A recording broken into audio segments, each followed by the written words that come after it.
അങ്ങനെ gym family പനീന്റെ rest ഒക്കെ കഴിഞ്ഞിട്ട് 5ാമത്തെ ദിവസം ഇന്ന് ജിമ്മിലേക്ക് പോയിട്ട് കാണുന്ന അവസ്ഥകളാണ്.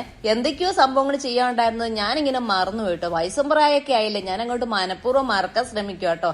കുറെ ചെയ്യുമ്പോഴത്തേക്കും വേദന കൂടുന്നതുകൊണ്ട് പകുതി കാര്യങ്ങൾ ഞാൻ മെല്ലെ മെല്ലെ ന്യൂട്രൽ ഒഴിവാക്കി വിടുക. പക്ഷെ അവര് കണ്ടുപിടിച്ച് വന്ന് എന്നെ പിടിക്കും കേട്ടോ.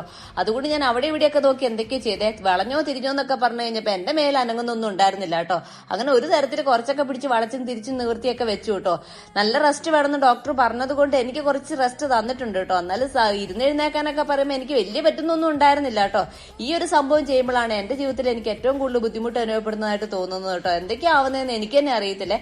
അങ്ങനെ ഞാനും സാവും കൂടെ നിന്നിട്ട് മാക്സിമം എന്തൊക്കെയോ ചെയ്ത് കൂട്ടിയിട്ടുണ്ടായിരുന്നു കേട്ടോ. പക്ഷെ ഒരു കാര്യം പറയാനുള്ളത്, നല്ല രസമുള്ള സംഭവങ്ങളാണ് ഇതൊക്കെ.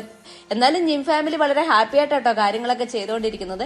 എന്നെ കുറച്ച് അധികം പരിഗണിച്ചത് കൊണ്ട് കുഞ്ഞു കുഞ്ഞു കാര്യങ്ങളൊക്കെ ആട്ടോ ഇന്ന് തന്നിരിക്കുന്നത്. സാണി കോലും കമ്പൊക്കെ എടുത്തോണ്ട് വന്നിട്ട് പുറകെ നിൽക്കുന്നുണ്ട്.